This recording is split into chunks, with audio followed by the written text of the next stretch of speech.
The massive alien fleet hung in orbit around Earth like a constellation of malevolent stars. 12,000 ships, each capable of reducing a continent to ash. Their ultimatum had been simple: surrender or face extinction. The United Earth government had 24 hours to decide.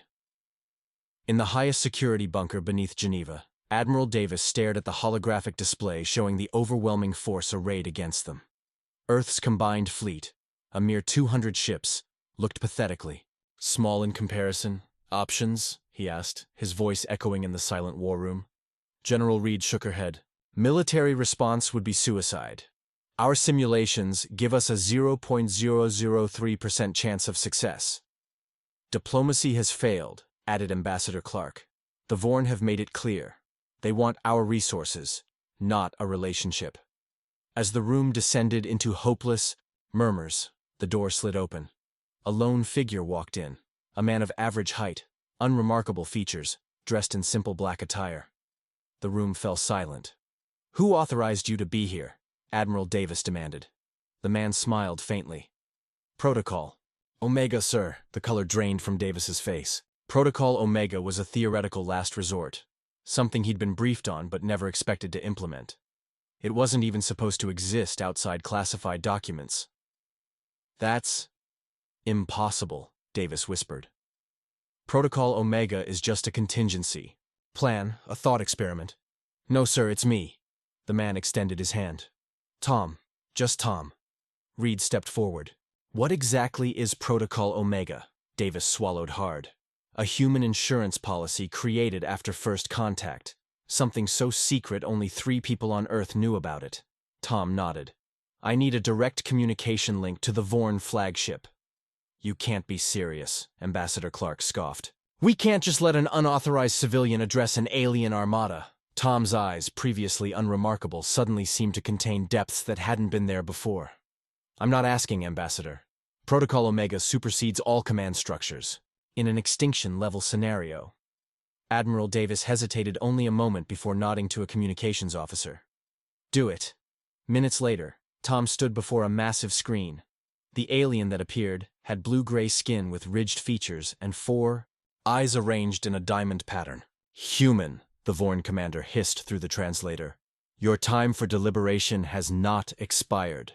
Tom looked directly at the alien and spoke calmly. I have a message for your overminds. Tell them this exact phrase. The backup is active. The alien's 4 eyes blinked in sequence. Explain yourself, human. Tom smiled. I am the backup. Silence gripped the war room as the Vorn commander's face contorted into what might have been confusion. Or perhaps fear. The translator struggled to interpret the series of clicks and hisses that followed. Impossible, the Vorn finally said. The precursors are extinct. Tom tilted his head slightly. Are they? Check your ancient protocols. The screen went black abruptly. Admiral Davis turned to Tom with a mixture of hope and suspicion. What did you just do?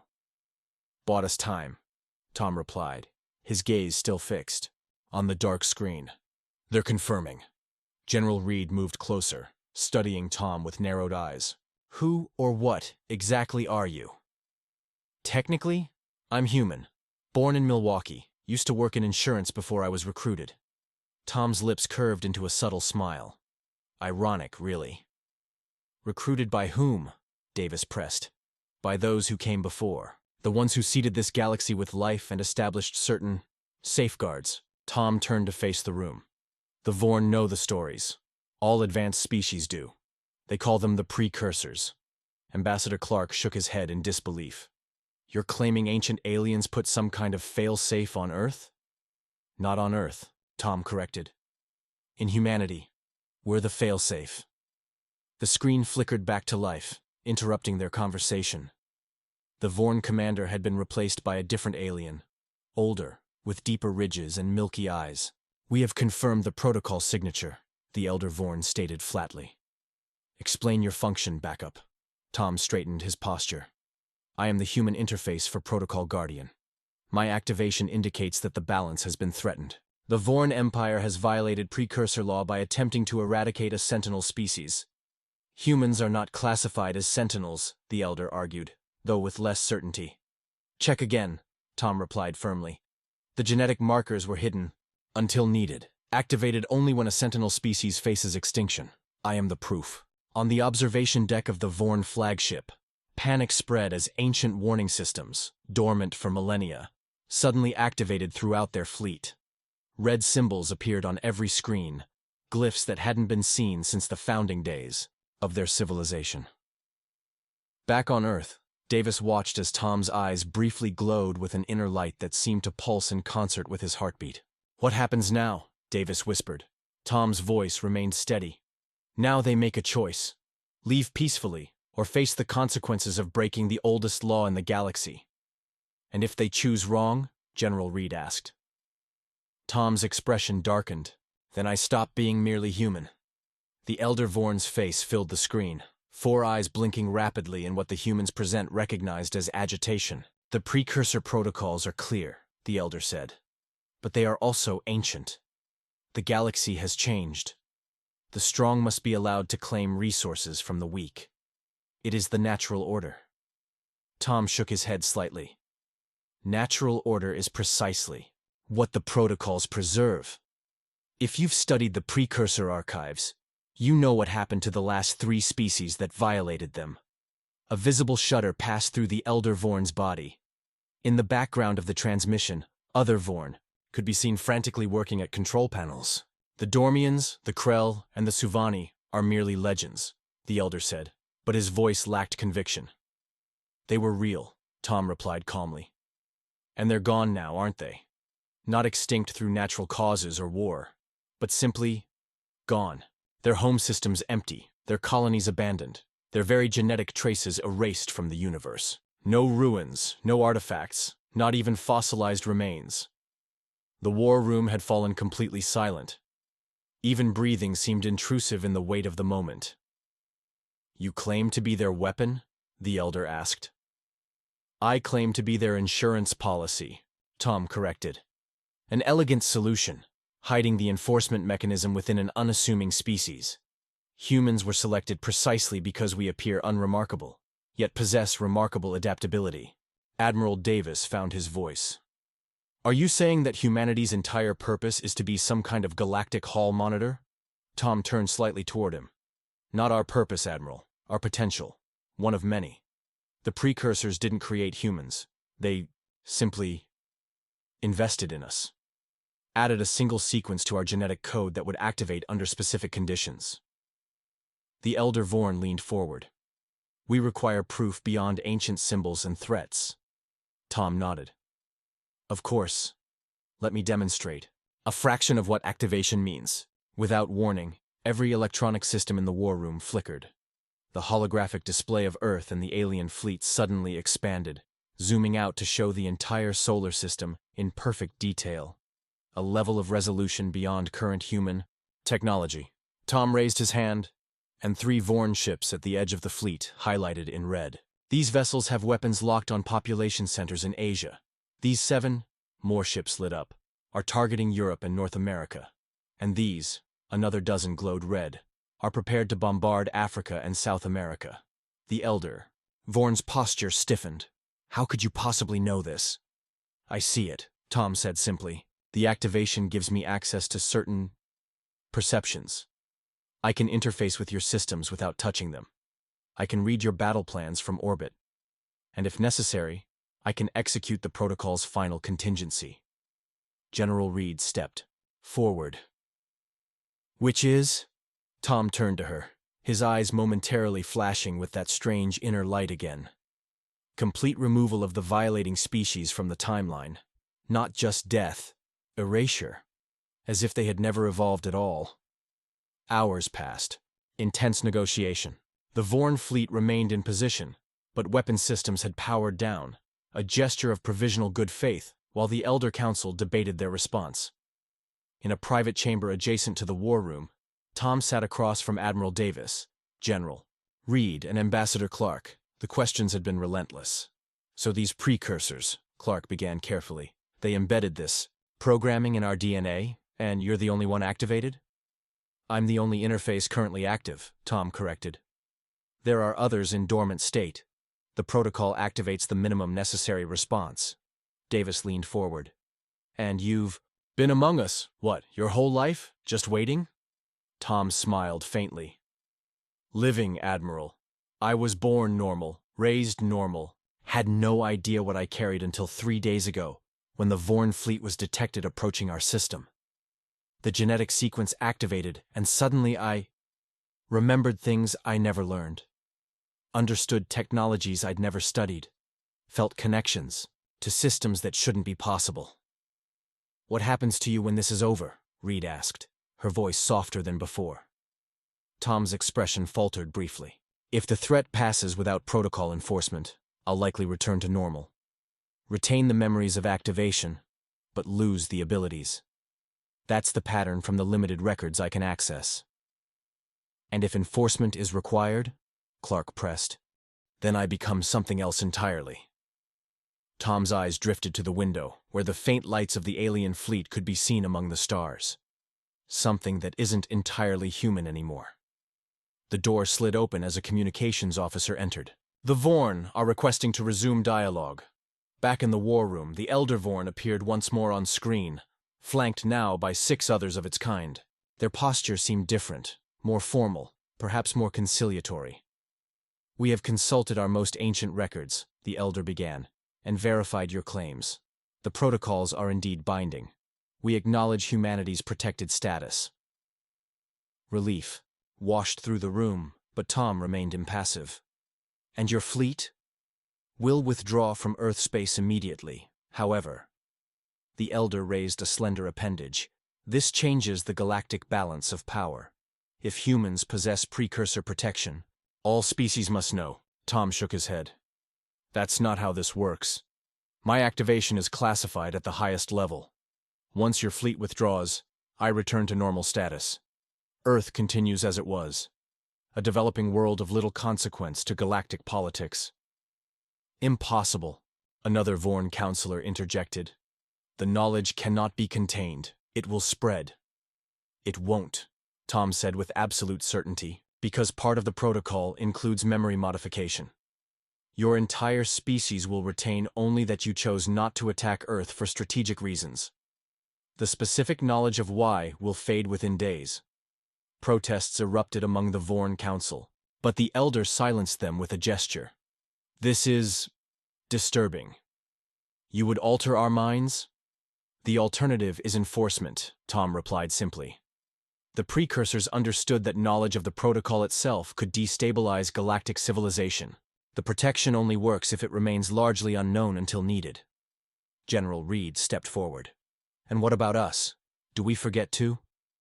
Tom turned to her, his expression softening. I'm afraid so. Everyone in this room except me.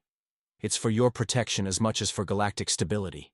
The Vorn fleet began its retreat within the hour, ships blinking away in groups as they reached jump distance from Earth's gravity well.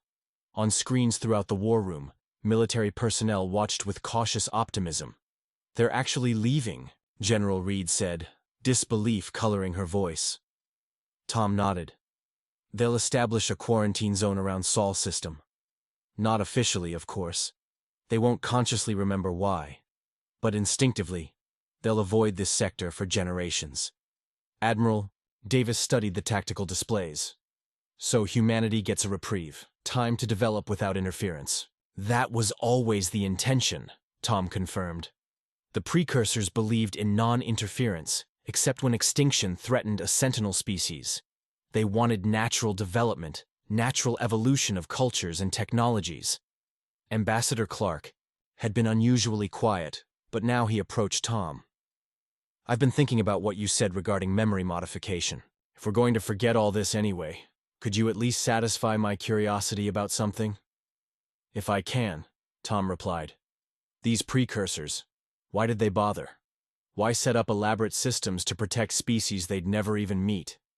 What did they get out of it? Tom's expression grew distant. They were dying, the last of their kind. They had achieved nearly everything possible for a species to achieve, explored every corner of the galaxy, unlocked the fundamental secrets of reality itself. But they faced a truth they couldn't escape. Even they couldn't outrun entropy. He gestured toward the view screen showing Earth glowing blue and green against the blackness of space. So they seeded. Not just life. That was already abundant, but potential. Species with particular traits, particular combinations of capabilities. Humans are one of 17 sentinel species currently developing across this galaxy, each with different specialties. And ours is? Davis asked. Adaptability, creativity under pressure, the capacity to become whatever is needed when faced with extinction. Tom smiled sadly. The universe is vast and often hostile. The precursors couldn't survive to shepherd life eternally, so they created systems that would allow life to shepherd itself. General Reed frowned.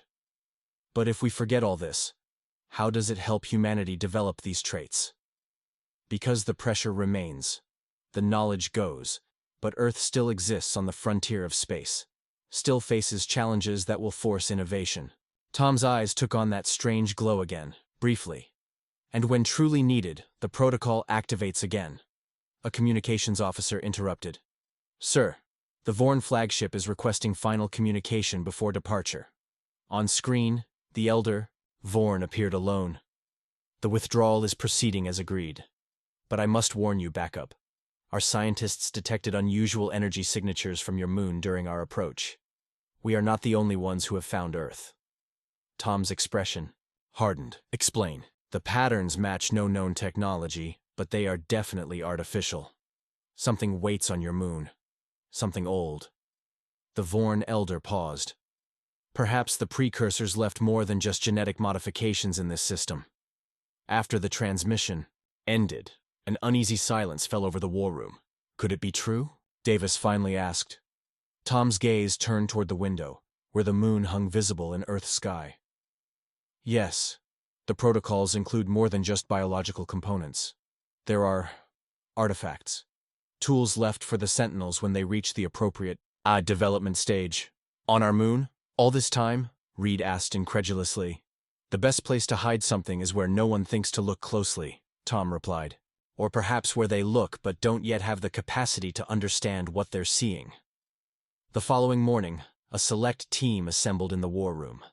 Beyond the windows, the last of the Vorn fleet had vanished hours ago. Earth had been spared, but new questions loomed. We've analyzed the coordinates derived from the Vorn scan, announced Dr. Wright, chief of Earth's Lunar Research Division. They point to the far side of the moon, specifically within Daedalus Crater. Images appeared on the main screen. High-resolution photographs showing what appeared to be an ordinary lunar landscape. We've had satellites over this area for decades, Wright continued. Never detected anything unusual. You weren't looking with the right instruments, Tom said quietly. He approached the screen and touched it, his fingers leaving faint trails of blue light that surprised even him. The activation is progressing faster than I expected. The image on screen shifted, revealing new layers of information. Energy patterns, subsurface structures, geometric anomalies that shouldn't exist naturally. What are we looking at? Admiral Davis asked. A doorway, Tom replied simply. One of several precursor vaults scattered throughout the galaxy. This one was placed close to Earth, accessible once humans achieved sufficient space travel capability. We've been to the moon multiple times, Reed objected. Why couldn't we find it before? Because it wasn't ready to be found.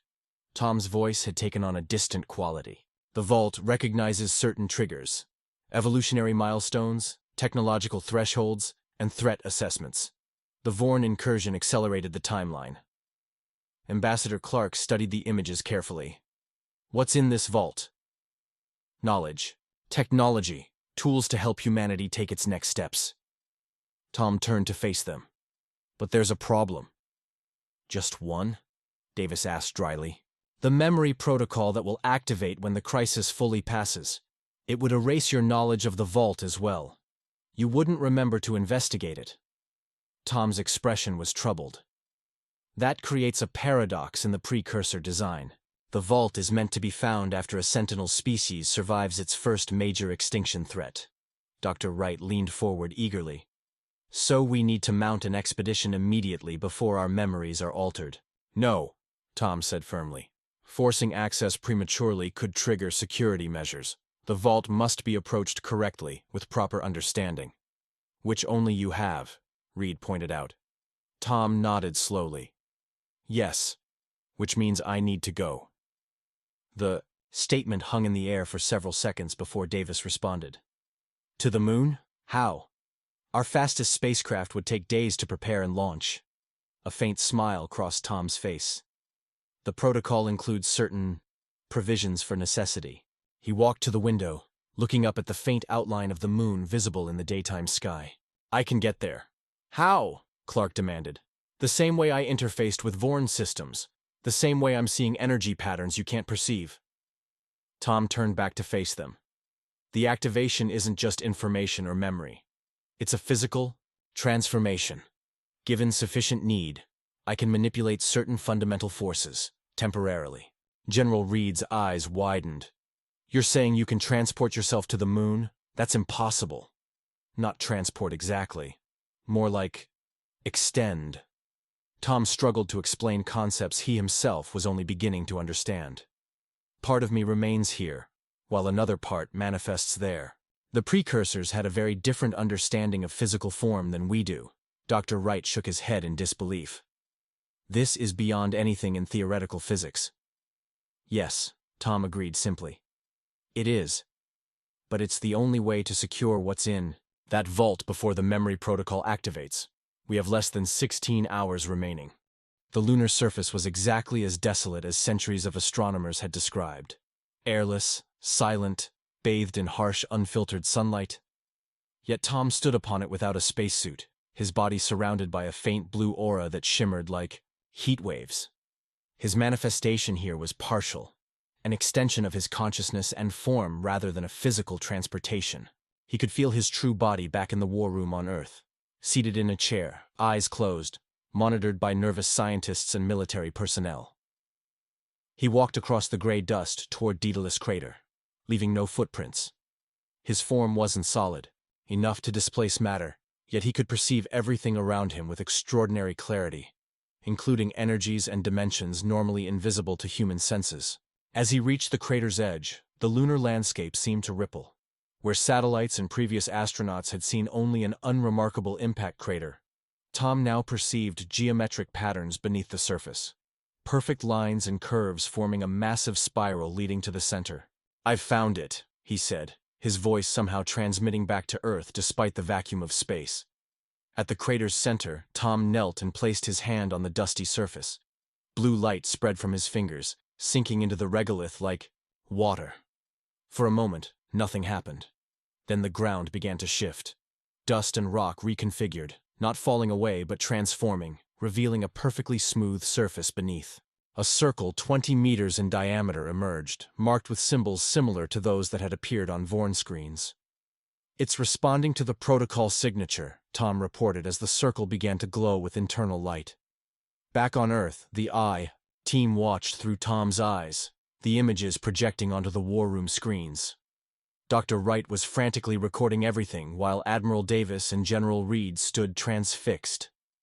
The lunar surface parted like water, revealing a spiraling staircase leading downward into soft blue light. Tom descended, moving into the structure. What he found defied easy description. The chamber was vast, far larger than should have been possible in the space available, suggesting dimensional engineering beyond human comprehension. Along its walls stood countless crystalline structures, each humming with contained information and energy. At the center stood a simple pedestal with a depression shaped roughly like a human hand. This is it, Tom said. The interface. What happens if you activate it? Davis's voice came through clearly despite the distance. I'm not entirely sure, Tom admitted. But based on what I understand of the protocol, it will transfer key knowledge directly into my consciousness. Knowledge humanity will need for the next stage of development. But you said our memories would be wiped, Reed objected. How does that help us? Tom's projection smiled. Not all memories, not all knowledge. The protocol is selective. What comes from the vault will remain, embedded in my subconscious, emerging slowly as humanity needs it. Ideas, insights, directions for research that will seem like intuition or inspiration. So you'll be what? A secret guide for human development? Clark sounded skeptical. More like a catalyst, Tom replied, approaching the pedestal. The right idea at the right moment, never enough to shortcut natural development, but sufficient to help avoid catastrophic missteps. He placed his projected hand into the depression. Light erupted, flowing up his arm and engulfing his entire form. Images flooded through his consciousness. Technologies, scientific principles, philosophical concepts, too fast to process consciously. On Earth, his physical body arched in the chair, eyes flying open, glowing with the same blue light. When it ended, Tom found himself fully back in the war room. The connection to the lunar vault closed. He looked around at the faces watching him, hopeful, fearful, curious. "Did it work?" Dr. Wright asked eagerly. Tom nodded slowly. "Yes, it's done." "What now?" Admiral Davis asked. "Now," Tom said quietly, "we forget. All except what we're meant to keep." He stood, feeling entirely human again, except for the vast repository of knowledge now hidden within his mind. The Vorn will remember choosing not to attack a world not worth the effort. You will remember a diplomatic solution and a narrow escape. "And you?" General Reed asked. "What will you remember?" Tom smiled. "Everything I need to. And when the time comes again, when humanity faces its next great challenge, I'll remember how to become the backup once more." As the memory protocol began its work, dissolving the specifics of what had occurred, Earth continued its journey through space, a world of ordinary humans with extraordinary potential. And among them walked Tom, carrying within him the seeds of humanity's future, waiting for the moment they would need to bloom. The precursors were gone, but their legacy lived on in the species they had chosen to shepherd the galaxy through whatever darkness might come. Humanity had passed its first test. The backup had proven sufficient, for now.